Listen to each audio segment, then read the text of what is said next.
서로 인사합시다. 옆에 분들하고 주의 이름으로 사랑합니다. 오셨으니 은혜 받읍시다.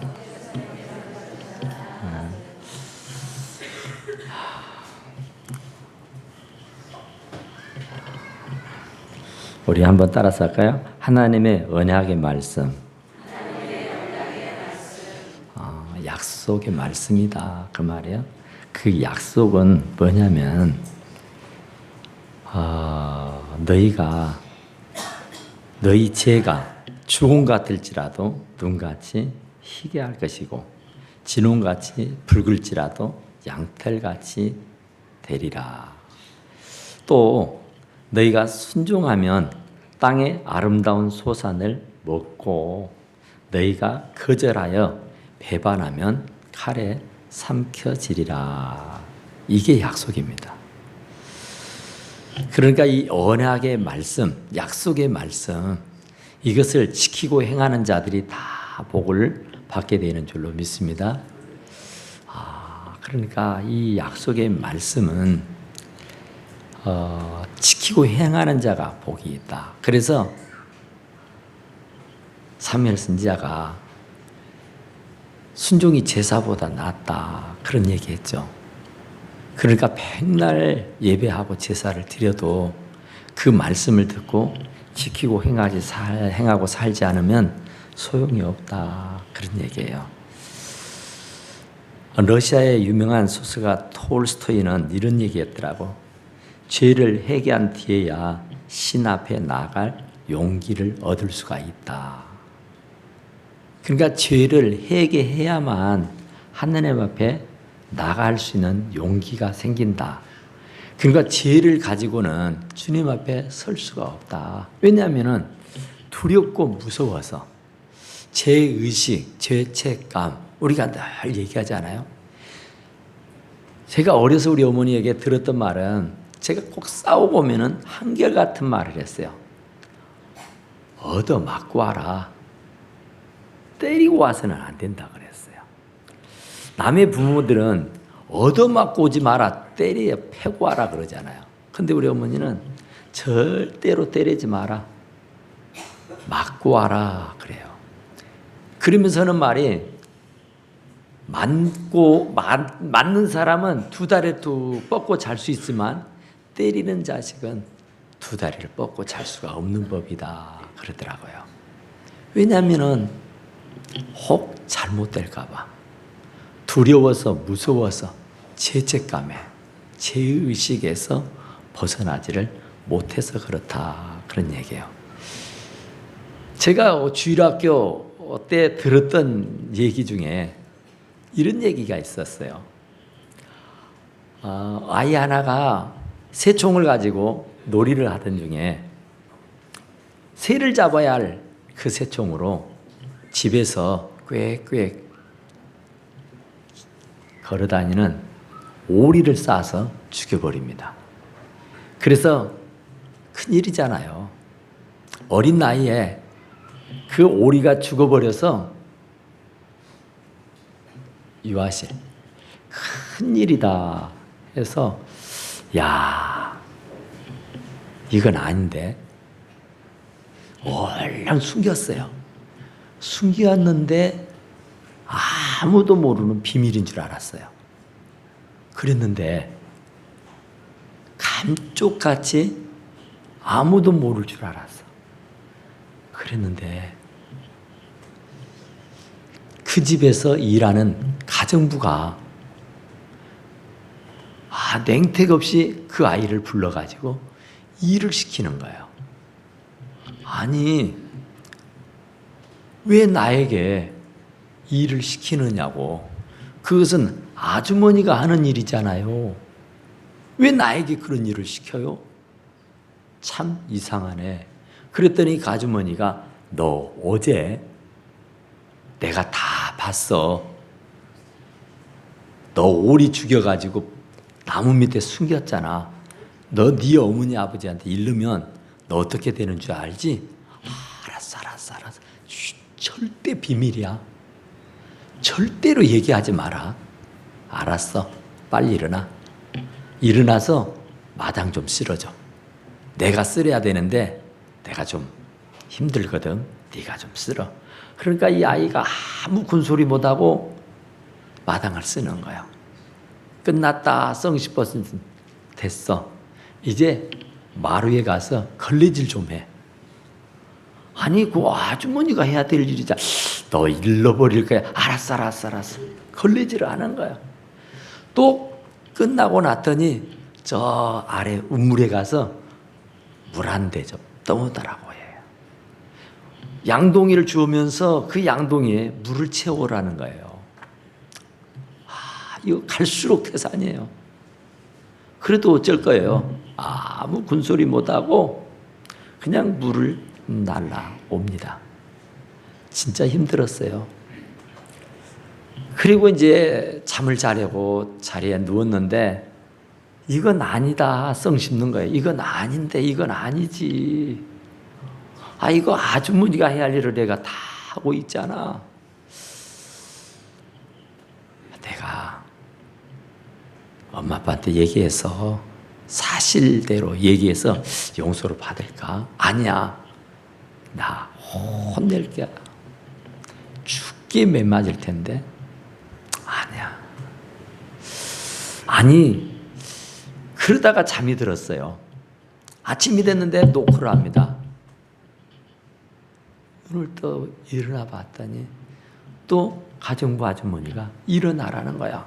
아닌데 일어날 시간 아닌데 이 꼭두새벽에 웬 말이냐고. 빨리 일어나서 나무 좀 가져오라는 거예요. 아니 아주머니가 할 일을 왜 내게 시키느냐고. 너 잃어버린다. 그러니까 꼼짝없이 또 눈을 비비면서 일어나가지고 나무를 가져오는 겁니다. 그러게 또 하루가 지나갑니다. 완전히 그 가정부 아주머니의 노예고 종이 돼버린 겁니다. 그리고 잠을 자는데요. 이건 아니다. 이건 정말 절대 아니다. 썽 싶은 거예요.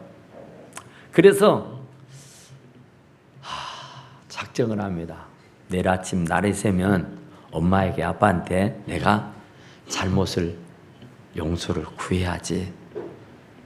그리고는 날을 새기를 기다렸어요. 그리고 날이 새서 엄마 아빠한테 밥상머리에서 고백을 합니다. 사실은 엄마 그 오리 내가 죽였어. 그랬더니 그 어머니가 나도 다 알아. 그런데 왜 말하지 않았어? 네가 언젠가는 내게 와서 잘못을 했다고 용서를 구할 것을 내가 기다리고 있었지. 아니 그런데 왜 매도 때리지도 않고 혼도 내키지도 않아? 정말 자기 생각에는 혼날 줄 알았어요. 종아리가 피가 터지도록 얻어맞을 줄 알았어요. 그런데 아무렇지도 않아요. 우리 주님은 의로우시고 미쁘시기 때문에 우리가 자백해버리기만 하면은 어떤 죄를 지었을지라도 다 용서해 주시는 분인 줄로 믿으시기 바랍니다. 그러나 그 죄를 자백하지 아니하면은 그 죄의 종이 돼가지고 가정부의 종이 돼서 사탄의 종이 되어서 오만 것들을 다 자행자제하면서 더 많은 죄를 짓고 그로 말미암아서 엄청난 재앙이 따라오게 되는 것이다. 그런 말입니다. 그러니까 죄를 지으면 죄책감에 시달려야 되고 죄를 지으면 그 죄의 값을 치러야만 하는 거예요. 그러니까 죄는 어떤 모양이라도 우리는 버려야 하는 줄로 믿습니다. 그래서 의인은 없나니 한 명도 없대요. 모든 사람이 다 죄를 범했다고 말해요. 그러니까 내가 의롭네 하고 살 것이 아니라 주여 나는 죄인이로소이다. 사도 바울 같은 사람은 나는 죄인 중에 괴수라고 고백을 해요. 그러니까 사도 바울이 얼마나 훌륭한 하나님의 종입니까? 우리가 사도 바울을 따라가자면 한참 따라가도 못할 사람이에요. 그런데 그분은 나는 죄인 중에 괴수라고 말했다니까요. 그런데 우리는 뭐가 잘나고 뭐가 잘한다고 정말 죄의식도 없이 계속 죄를 밥 먹든 물 마시듯이 지고 사느냐, 그런 말이죠. 그래서 시편 기자는 30편 1절 2절에서 이렇게 말합니다. 허물의 사함을 얻고 그 죄의 가림을 받은 자는 복이 있도다. 마음에 간사가 없고 여호와께 정죄를 당치 않는 자는 복이 있도다. 그래요. 죄를 가림을 받는 사람, 죄를 자백함으로 용서함을 받은 사람이 복이 있는 줄로 믿습니다. 어차피 의인은 없나니 한 명도 없다니까요. 다 죄를 지어서 하나님의 영광에 이르지 못한단 말입니다. 그러니까 우리는 그분 앞에 나가서 우리의 죄를 자백하면은 그분은 의로우시고 미쁘시기 때문에 우리들의 죄를 다 사해 주시고 우리를 불의에서 또한 건져 주시는 분인 줄로 믿습니다. 알프레드 노벨이라는 사람이 있어요. 그 사람이 다이나마이트를 발명했던 사람 아닙니까? 그래서 그가 어마어마한 거부가 됐어요. 엄청난 거부가.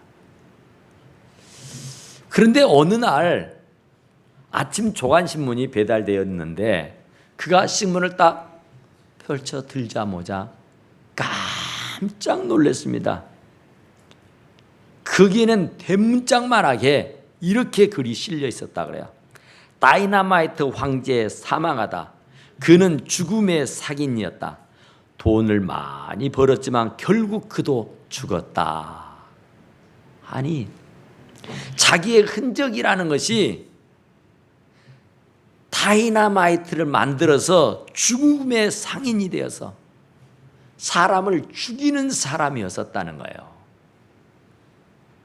그 사실을 알고 얼마나 충격을 받았는지 몰라요.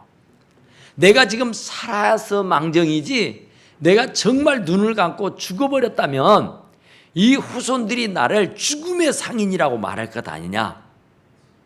내가 수없이 많은 돈을 벌어서 거부가 되었지만 수존노라고 얘기하며 돈밖에 모르는 아주 병망득한 사람으로 알 것이 아니냐.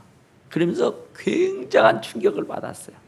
그래서 내가 인생을 이렇게 살면 안 되겠구나. 호랑이는 죽으면 가죽을 남기고 사람은 죽으면 이름을 남기는데 내가 이렇게 죽음의 상인이라는 이름을 남겨서야 쓰겠냐.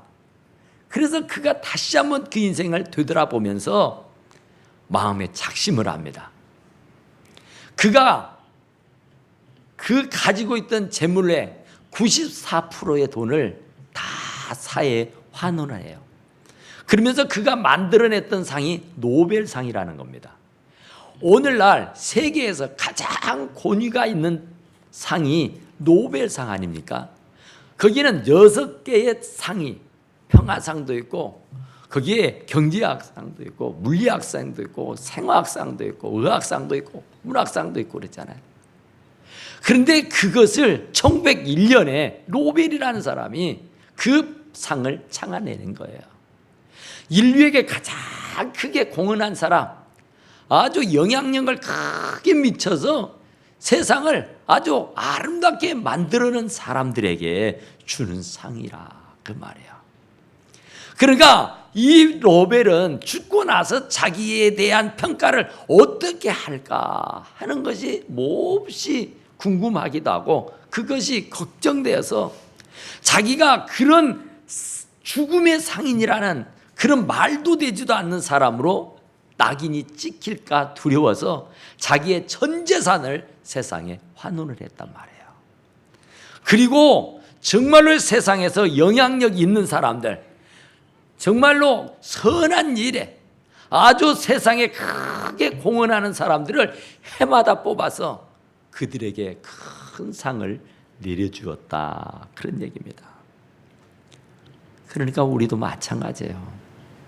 우리가 이 세상에 사는데 마지막은 결국 주님 앞에 섭니다. 주님 앞에 섰을 때에 어디 보자, 무엇 하다가 왔느냐 그러면 주여 밥 먹고 죄만 짓다가 왔습니다.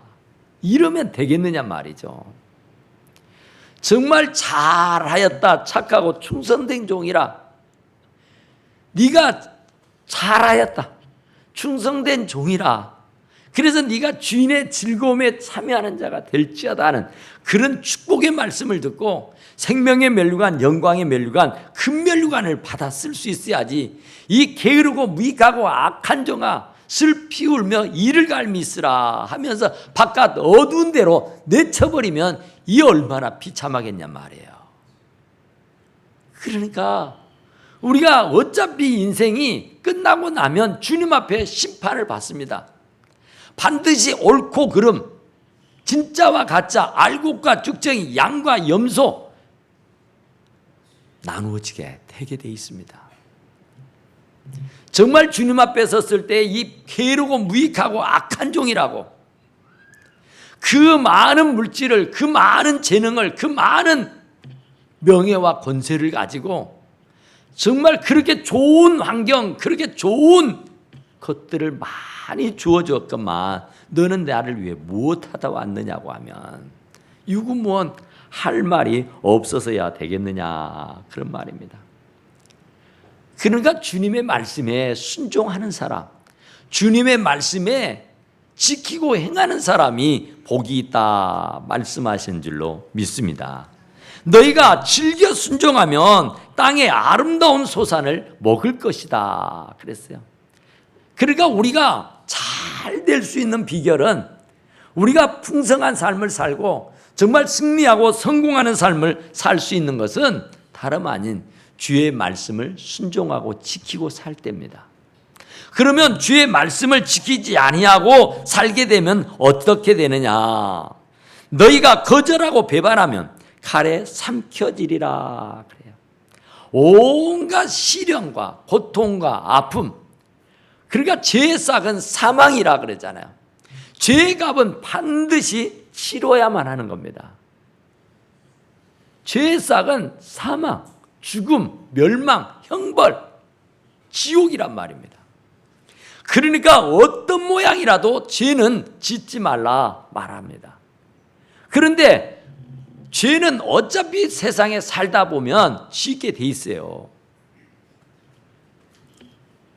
어느 날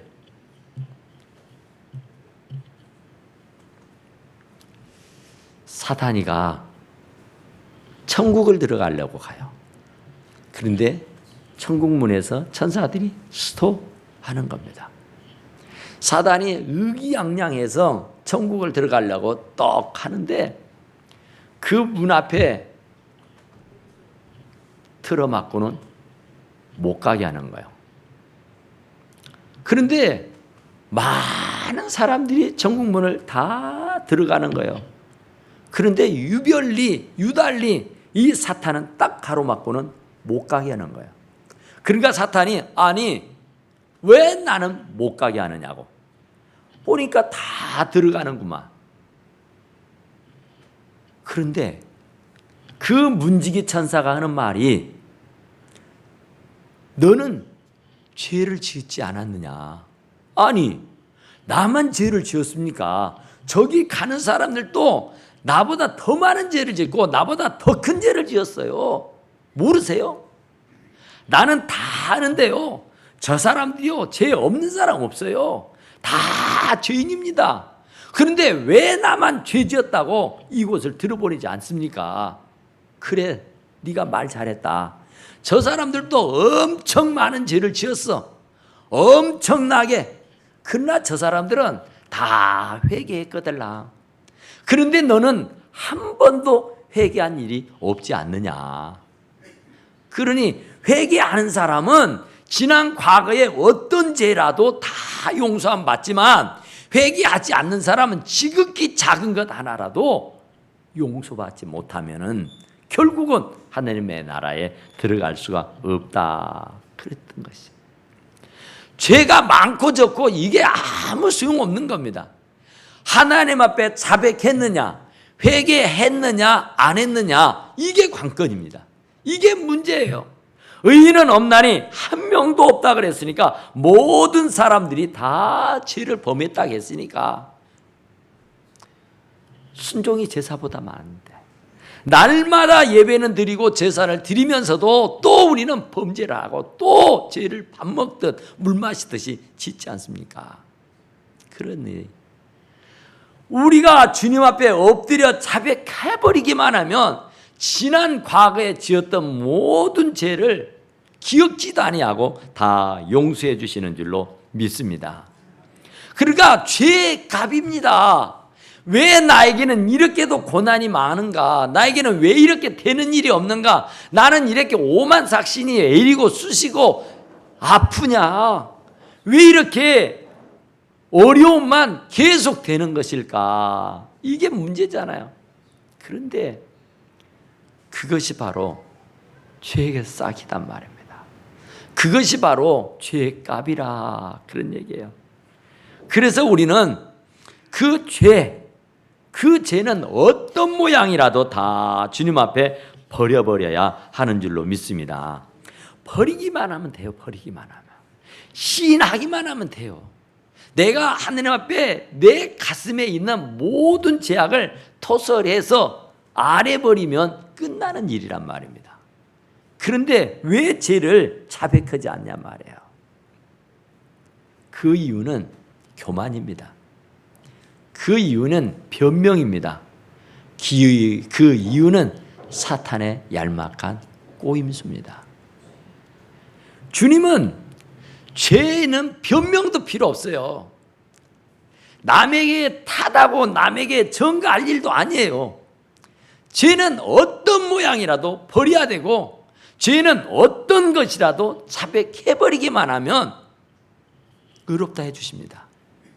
장녀라도 도적이라도 술주정꾼이고 마약 중독이 된 사람이라도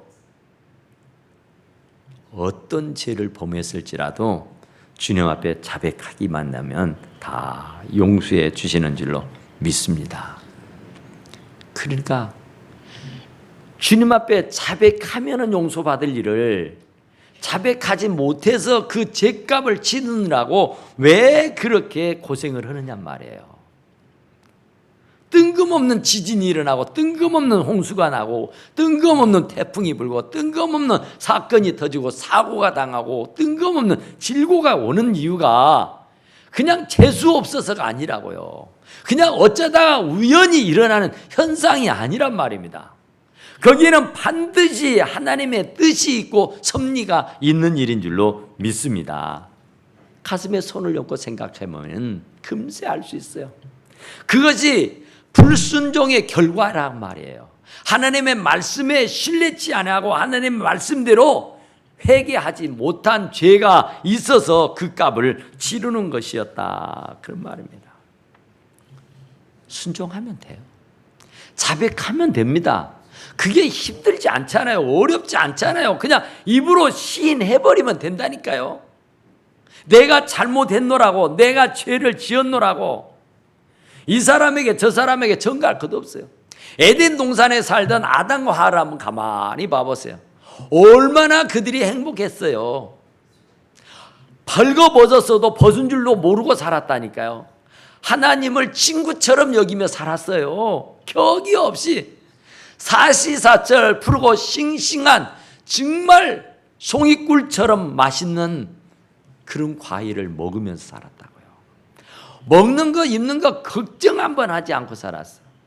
그랬는데 하나님의 말씀을 어기고 난 연후에 결국은 그 죄값으로 에덴 동산을 추방을 당해요. 그래서 그 추방을 당하고 난 연후에 일어나는 사건이 바로 그전에는 상상도 해보지 못했던 일들이 일어나는 겁니다. 남자는 땀을 흘리고 노동을 해야 했습니다. 어디가 에덴 동산에서 땀을 흘리고 노동할 일이 어디가 있었겠어요? 죄의 값입니다.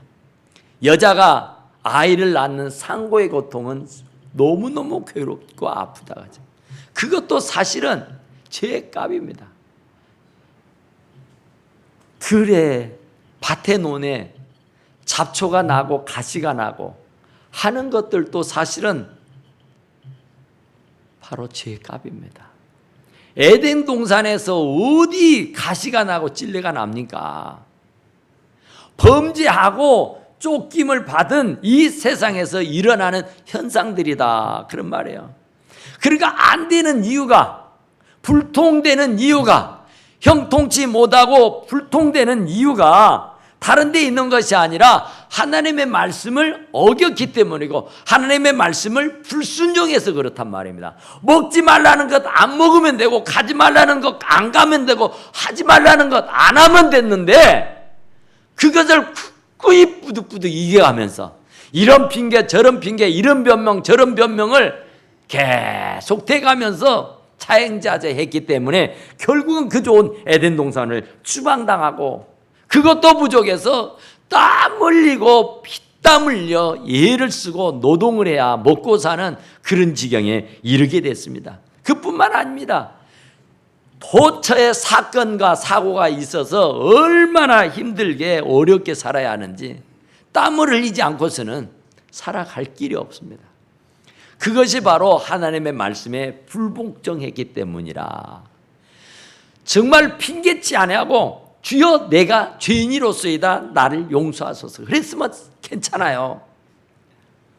뱀이 여자가, 아니 하나님이 애지당초 뱀을 만들지 않았더라면 뱀이 와서 꼬드길 일 없잖아요. 하를 내게 만들어 주지 않았더라면 그 여자가 왜 내게 선악과를 먹으라고 다그치겠어요. 그러면서 죄는 본인이 짓고는 자꾸 다른 사람에게 전가하고 다른 사람 때문이라고 핑계를 대는 일, 급급해한 거였어요. 그러니까 우리는 핑계, 변명, 여지 없어요. 그냥 이유 여하를 불문하고 죄라고 생각이 되면 그냥 이실직고하고 통에 자복하고 기도하면 되는 겁니다. 이스라엘 백성들이 다 그랬잖아요. 왕으로부터 시작해서 백성들까지 하나님 두려운 줄 모르고 차행자제하며 우상숭배하고 온갖 잡신을 섬기고 하나님이 노여운 짓을 행하면 하나님께서 바로 징벌을 내렸습니다. 큰 환난을 당하게 하고 큰 전쟁에 패하게 되고 죽음을 가져오게 해요. 그러다가도 하나님 앞에 자복하고 회개하면 그들을 다시 일으켜 세워 살게 해주셨는 줄로 믿습니다. 변명 필요 없어요. 그냥 내가 죄인이로소이다 하고 죄를 무릅쓰면서 하나님 살려달라고 애원하면 되는 겁니다. 주님은 죄졌다고 책망하고 나무라고 꾸지르고 창피해주지 않아요. 우리가 자백하고 인정해버리기만 하면 어떤 죄라도 다 용서하시는 분인 줄로 믿으시기 바랍니다. 이것이 하나님의 약속이에요. 이것이 영원히 변치 않는 불변의 약속이다, 그런 말이에요. 그러니까 이 약속을 굳게 믿으시고 어떤 죄라도 죄는 크고 적고 무겁고 가벼운 게 없어요. 다 똑같은 죄입니다. 그러니까 그냥 자백해버리면은 어떤 죄라도 주님이 다 용서해 줄 테니까 그 용서함을 받으면은 그 죄책감에서, 죄의식에서 또는 죄의 그 중압감에서 형벌에서 우리는 해방받을 수가 있다니까요. 그 아이가 그 오리를 죽이고 얼마나 그 죄책감에 시달렸겠어요. 얼마나 그 죄의식에 시달렸고 그 오리 한 마리 죽은 것 때문에 얼마나 고생을 했느냐 말이에요. 그냥 자백해버리니까 다 없어지지 않았어요. 죄에 끌려다니지 않아도 되고 죄의 종이 되지 않아도 되잖아요. 이제 진짜 자유스럽게 기쁨을 만끽하고 살 수 있게 되었단 말입니다. 그러니까 오늘 저와 여러분들도 어떤 죄라도 주님은 우리를 꾸짖고 책망하지 않습니다. 자백하기만 하면 어떤 죄라도 다 용서하시는 분이니까 의로우시고 미쁘신 그 주님 앞에 우리들의 죄를 다 자백함으로 용서함 받고 정말 자유함을 누리며 마음껏 만사 형통의 축복을 누리고 살아가는 성도들이 다 되시기를 간절히 축원합니다. 기도합시다. 오그라